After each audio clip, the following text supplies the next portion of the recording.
myself. Yeah. I'm feeling myself. Hello, everybody, and welcome back. Another episode of Loose Ends. I'm Cece, I'm Val. and today we want to continue the discussion that never really happened from last last episode, when we were talking about vibrations, and it turned into the Cece classroom as a way to kind of lay a foundation for some references that we'll be making as we go forward in these podcasts. So, the notion of frequency as human consciousness and a way to measure it through scientific experiments, muscle testing, through kinesiology. And I wanted to make a quick point, and then we'll just talk. When we talk about I referred to a 1,000-story building. It's not really accurate because that's very linear.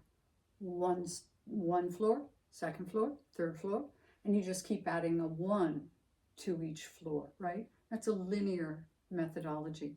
This is algorithmic. What does that mean?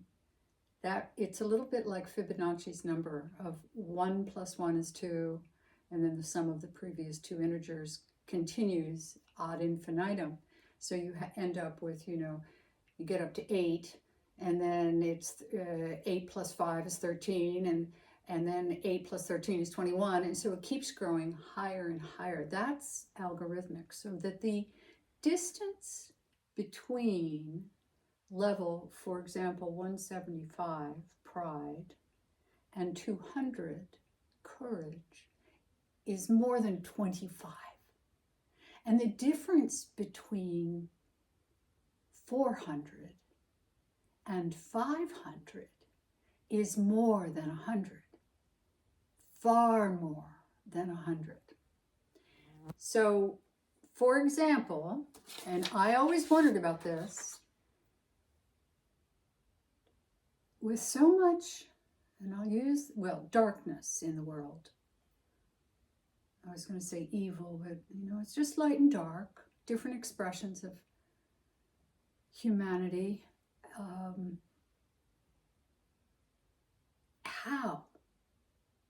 How can we make an impact in this world as just one person?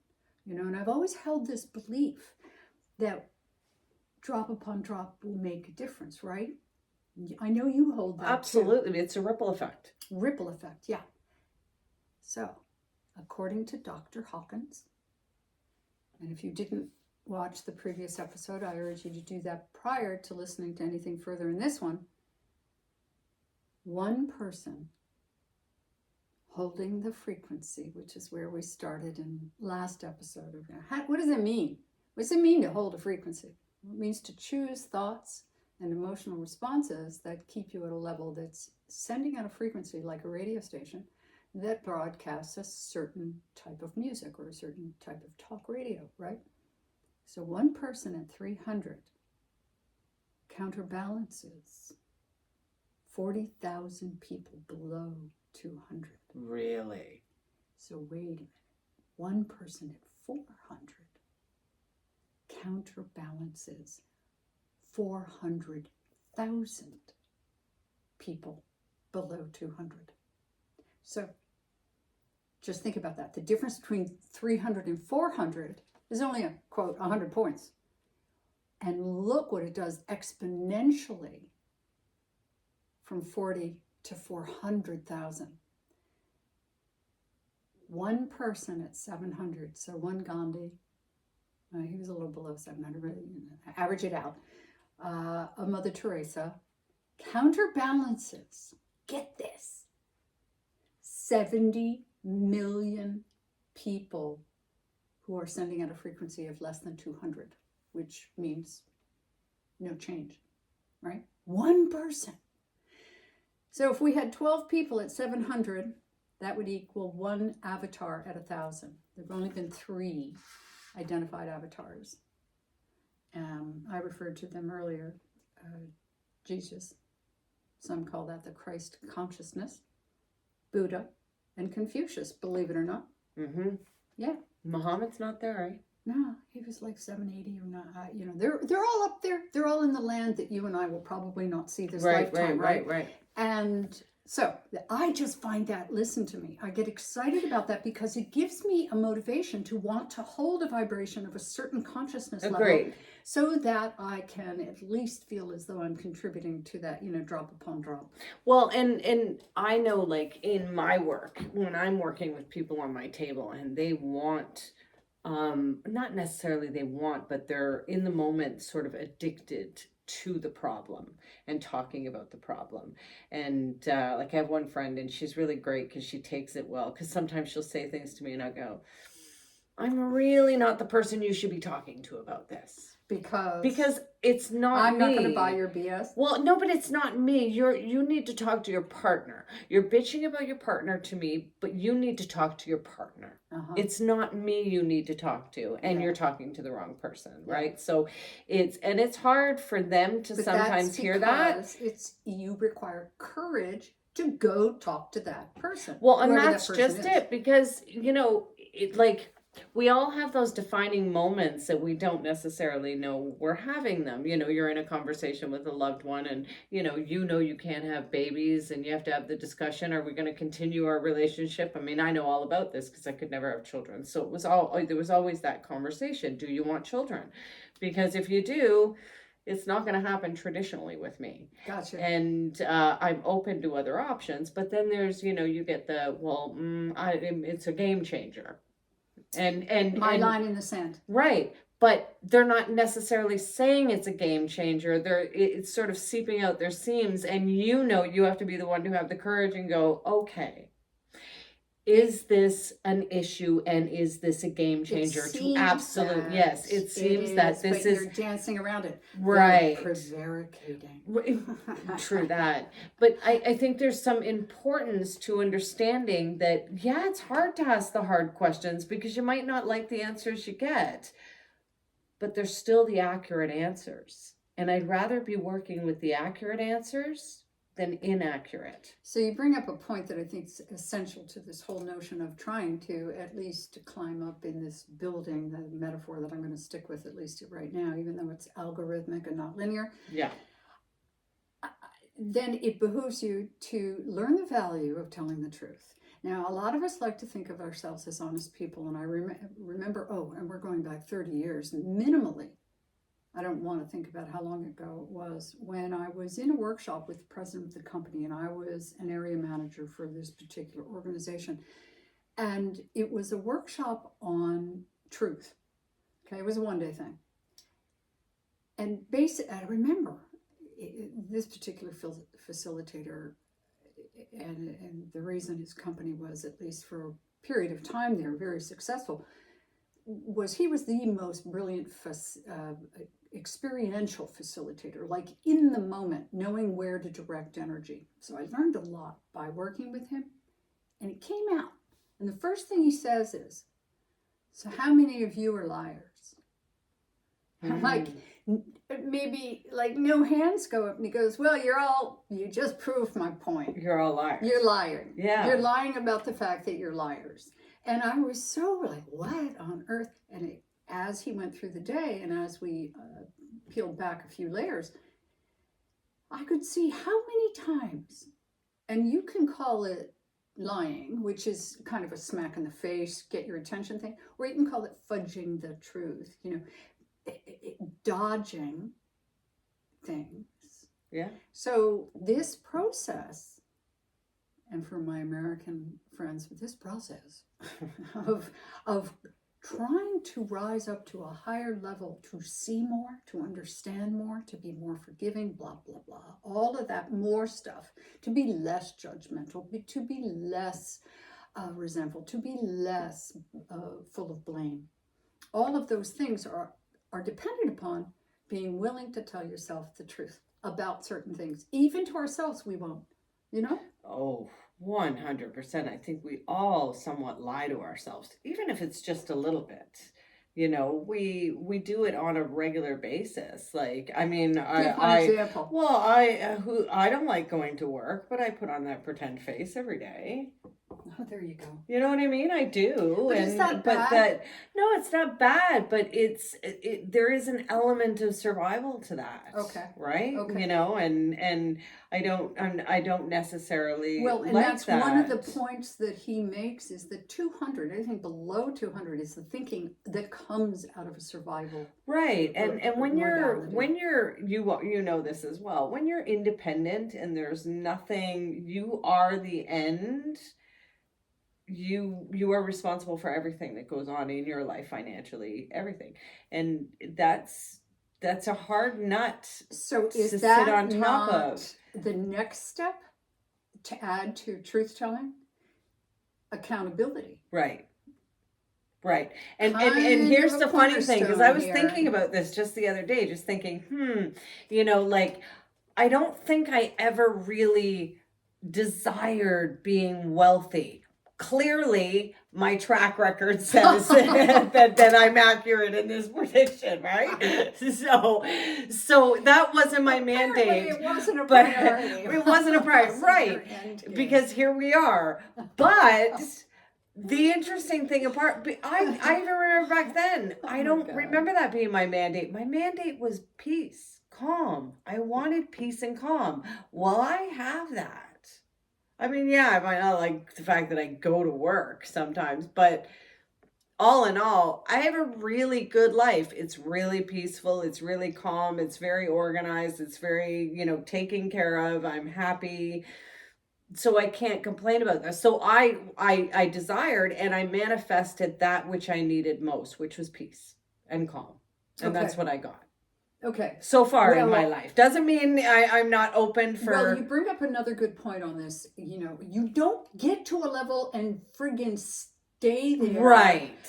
Every single minute of the day. You think that the Dalai Lama and name somebody else that you admire, don't have their moments of, internally at least, fuck that asshole, Sure. But they phrase it differently. They say, oh, that poor unenlightened being. But it is still, they are human. They have human responses. The difference is, how do they manage those impulses? Mm-hmm. And if the choice is, I'm going to look at this rather from the level of fear or whatever, anything below 200 is in the land of fear related, I'm going to choose to reach for a higher level here, even though it will probably require me being wrong about something.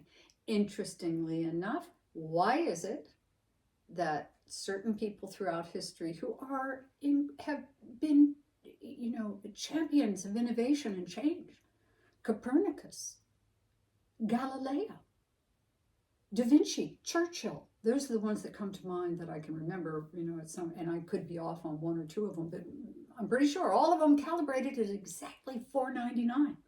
Wow. I know, want to know why? Because in the land of love, which is 500 and above, you've got to let go of everything you thought you knew. How fucking scary is that? I know it's frightening for me. I'm not there. Because I want to be fucking right about the shit that I want to be fucking right about. And I hate that.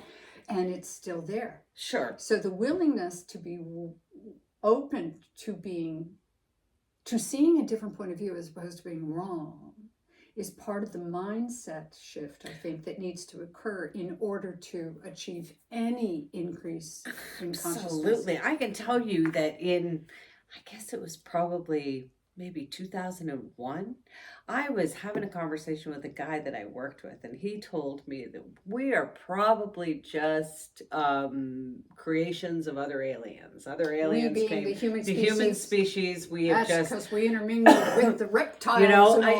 Whatever. And the idea made me very angry at the time. Oh, really? I was very angry that outraged. there was not you. What do you mean God doesn't exist? Like, that's what you're putting God as.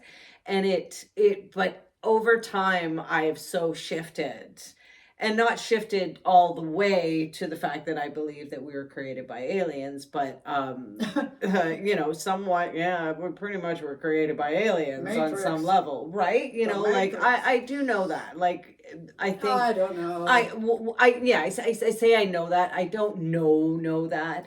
I feel No, that. you don't. It is Because what if it you is. did Right. know that, I would know why you know that, and you don't. either and I don't. Right. So, and I mean, I get that, but I, at the same time, I don't feel like it's far off the mark of what we are as a human species. Get back to the scale of human consciousness, because aliens and shit is going to lose.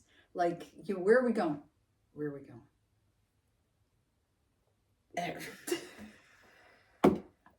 Don't know. Okay, so God consciousness, Christ consciousness. Well, yeah, no, that's where I was. That's where I was. Like, I was outraged. I was outraged because it didn't fit where my vibration at the time.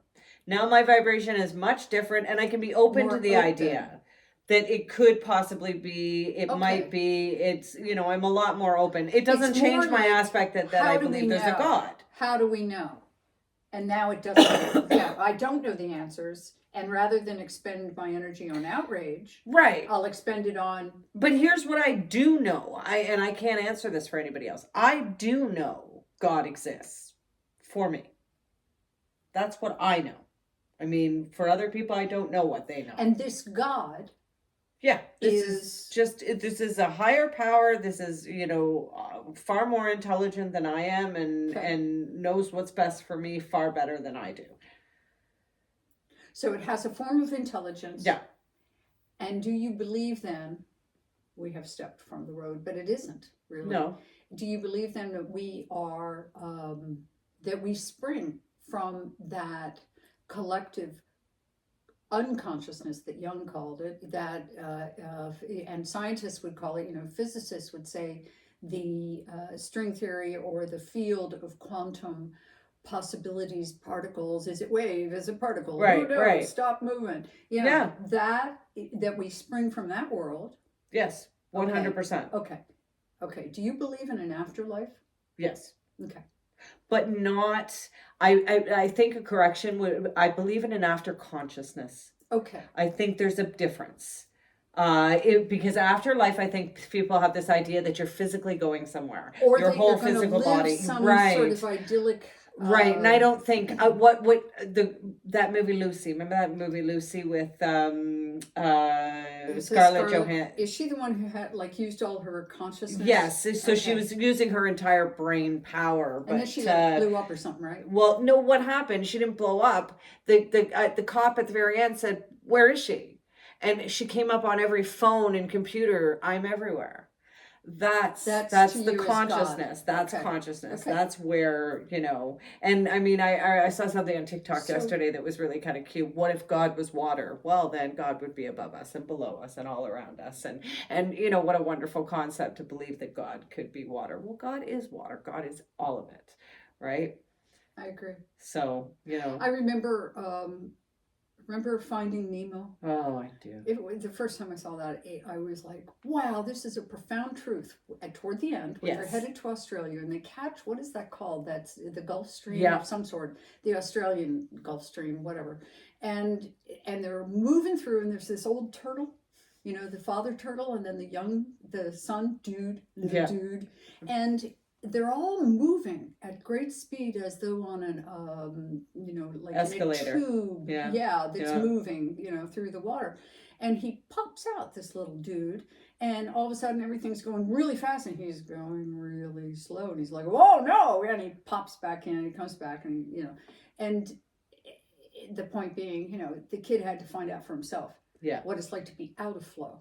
Right. And the idea of flow to me is connecting to a higher state of consciousness. That when I feel, anyway, because it is a feeling, it's not an intellectual state, although there is a wonderful book called The Psychology of Flow, it is still, and it can be looked at from that intellectual 400 realm range, but it cannot be experienced except by going to 500 and saying, I'm going to give up all reason, not become irreasonable.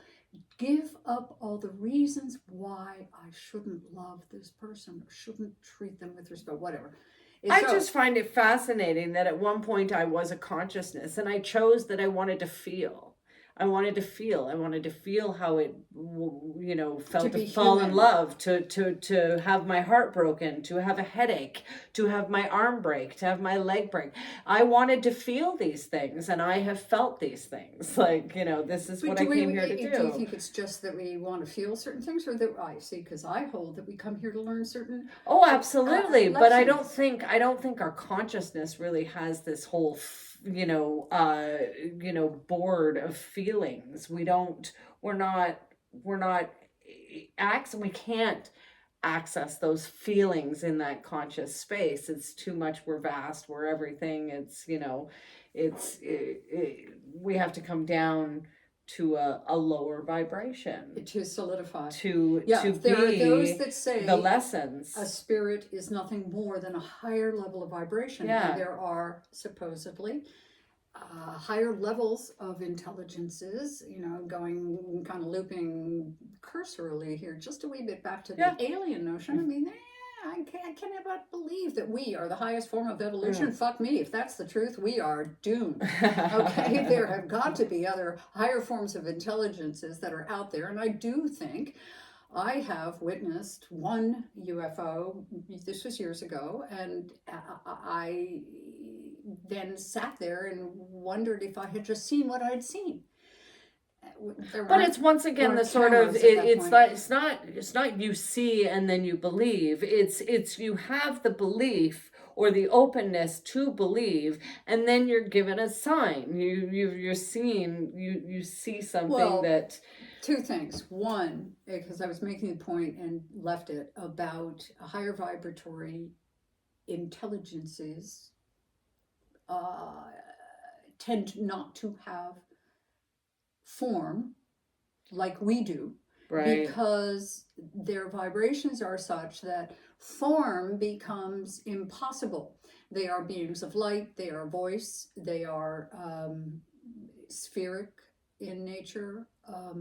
So who knows? I mean, these are all theories, and I'm not sure that I believe any as much as I believe, as you do, that I'll say I now, and I still believe it's the human collective, are here to evolve, as Scott Peck said in his seminal work, Road Less Traveled, and then in his follow-up work, which is, I think, even more brilliant in some ways, which is The Road Less Traveled and Beyond. If we are here to evolve, then the unanswered question that begs a response is, well, what are we evolving toward? Why are we here? And I believe that the universal answer is, well, we are evolving more toward this land of 500 and above, universal love, which doesn't mean that everybody's going to pay for everybody's health care. It doesn't mean that I'm not coming for your guns. Okay? Yeah. It's about understanding that my neighbor deserves as much love and respect as I feel I do if I choose to believe in something that connects us all. And I believe that that can be measured through this scale of human response systems, of human levels of consciousness. And I'll tell you what, I'm looking at, those of you who are watching on the video, those of you who are not, if you're listening, I'm looking at the vibratory levels of human consciousness, which I put together over a series of weeks many years ago that summarizes his entire book. Doesn't give you any of the words that explain it all, but for those of you who, like me, like a synthesis of things, I would be happy to send you a photocopy of what I'm holding up right now, which explains both the God view, life view, emotion, process, and the levels. Each level carries its own way of seeing, its own default processing. Okay? So, for example, let's just say, here, anger, 150. Resentment, revenge, frustrated wants. Its process is aggression. Its emotion is hate. Its life view is antagonistic. And its God view is vengeful. Now, unless I just missed my mark here, that was just arbitrary. I just picked that off this page.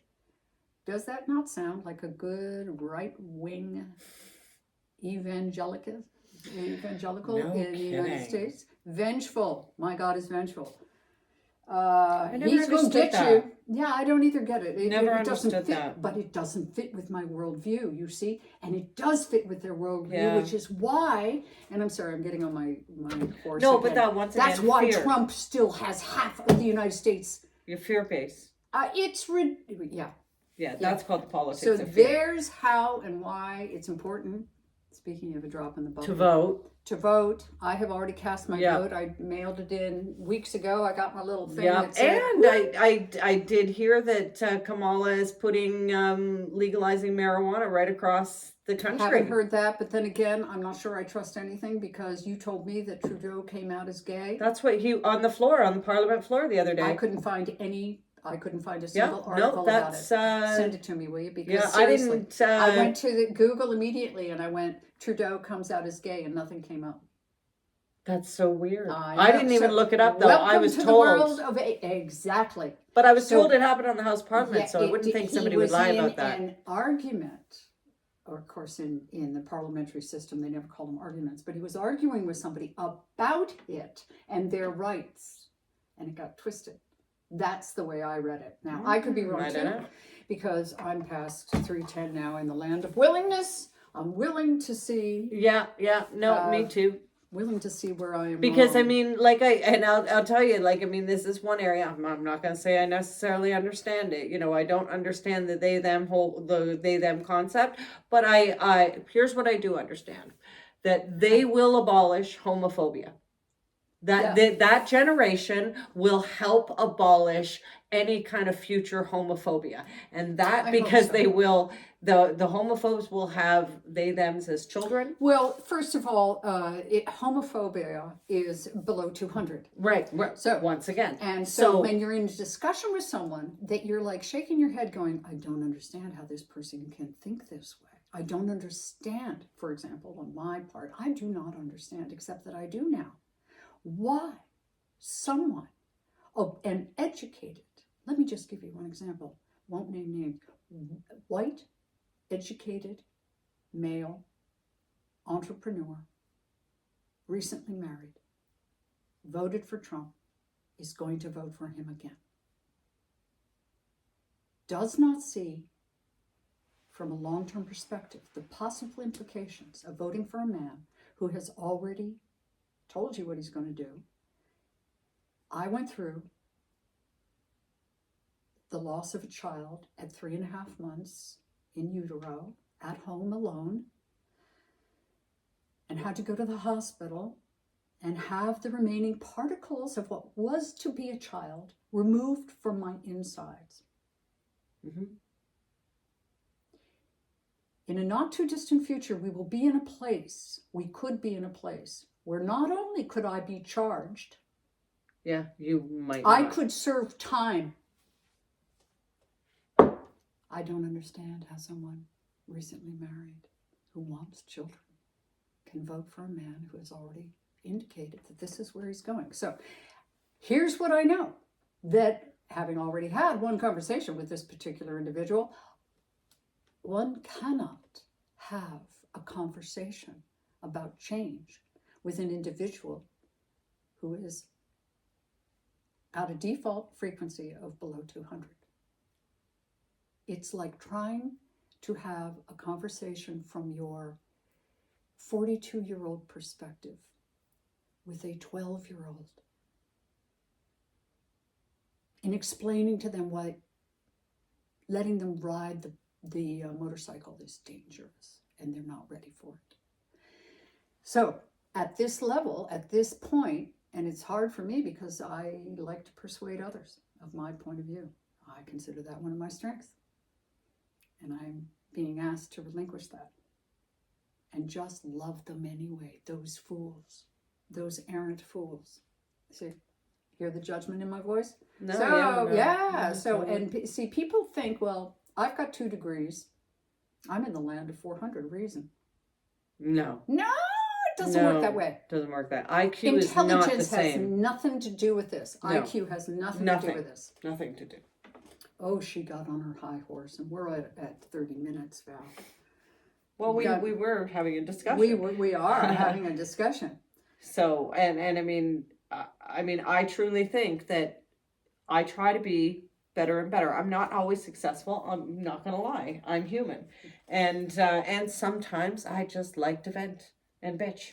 Yeah, You know, and there's about nothing wrong something. with So, you know, but it's not very often, and Just I ask pull permission.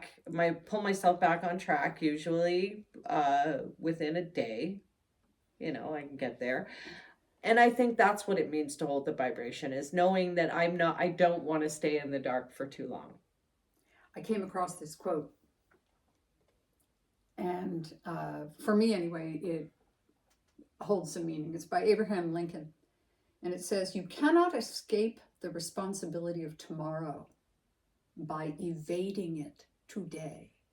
Bringing it full circle here with tell the truth, take accountability for your own answers, moving through I was going to say uncomfortable situations. Moving through discomfort in any area that invites you to take a look at why you have discomfort there.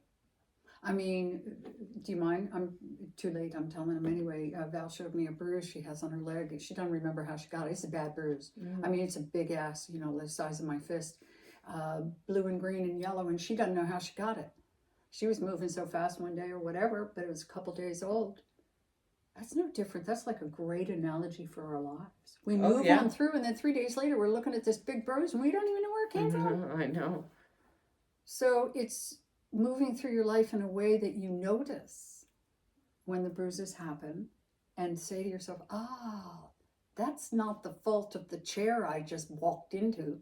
That's from me moving too fast or not looking where I was going. Or No, whatever yeah, else. like I recognize I basically did a 12-hour day the other day, and that's what it was. Like once hour 9 hit, I was hitting a fucking wall going, I should not fucking be here. I Let's should hear be it for at the home. private parties of You 400 know, like people. my Woo. God. That's Yeah. so I was feeling, you know, the pinch of that. So now I mean, I don't do that very often because I do know my body pretty well enough to not go there, but I did. Well, so my point being that I think all of us are carrying wounds that prevent us potentially from moving up and seeing a higher level, because we want to be right about how wrong the other person was that inflicted the wound.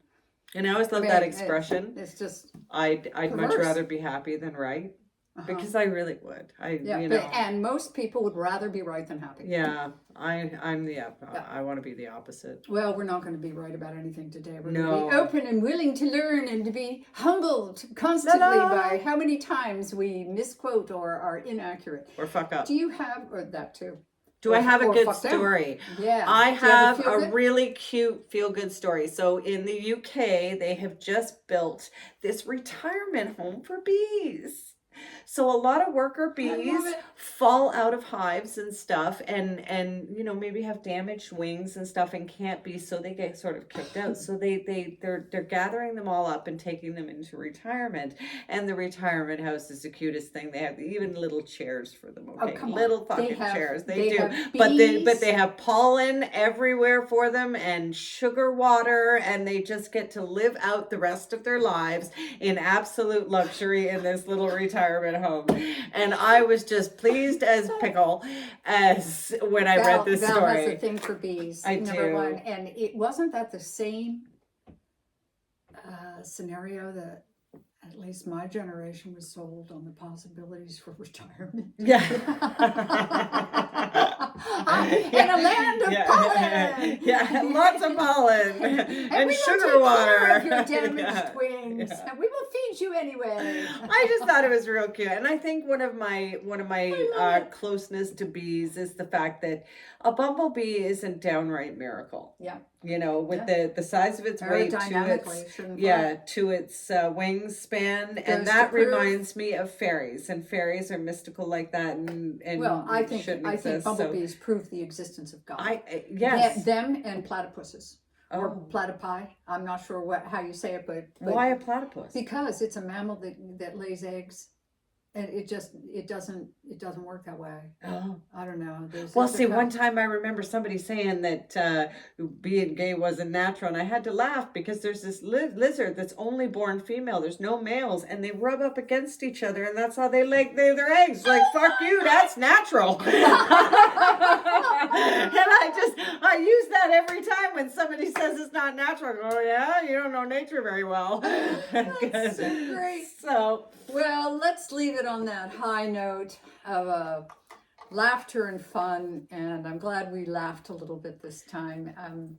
It's really important, as much as possible, I think, absolutely. to laugh a little bit every single day. Yes. It will raise your frequency. And the thing about a frequency is this, because we're going to move on from frequency right now. We're both like, okay, we've done enough on the frequency thing.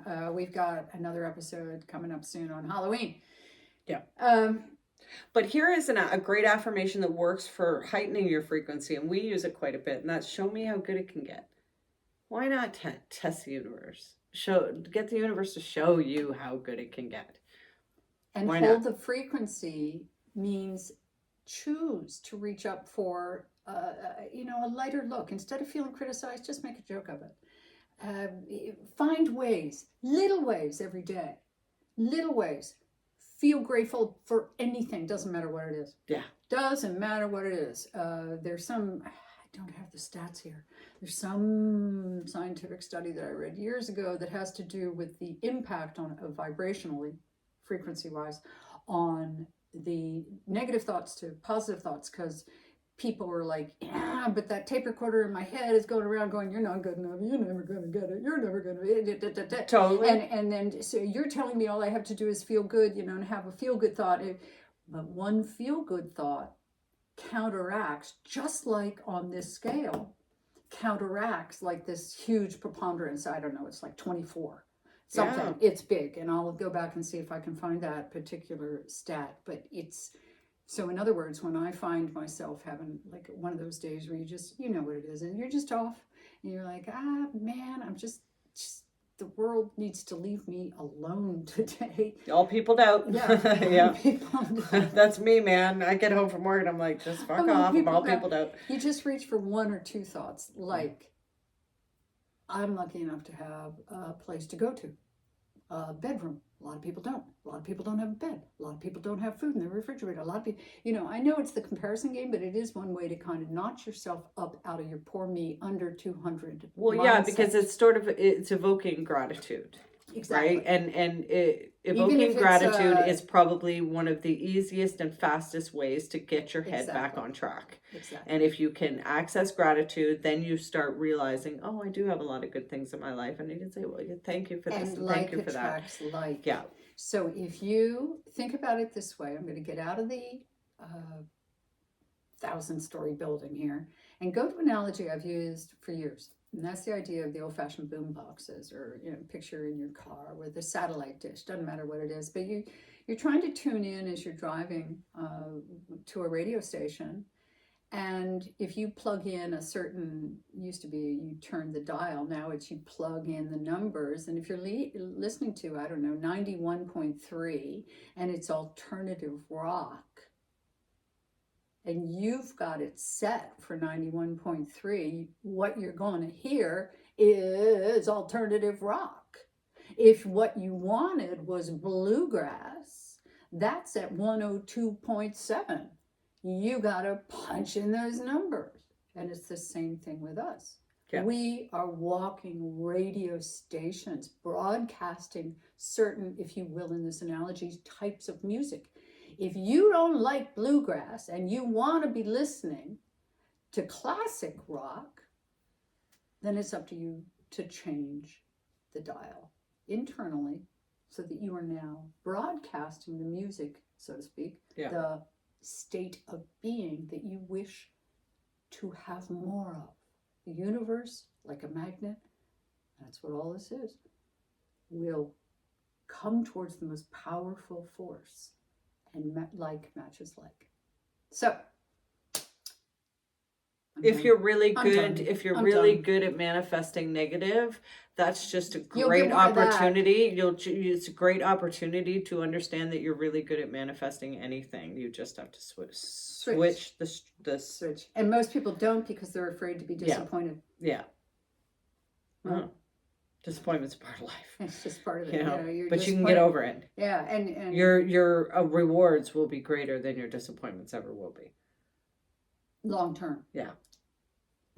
Yeah. Short term, sometimes it sucks. Yeah. You know what they say. The truth Yeah. will set you free. But Yeah. first, it's going to piss you off. That's true. That's what happens. Have a wonderful week, everybody. We'll see you next week. Okay. Bye. Let's go.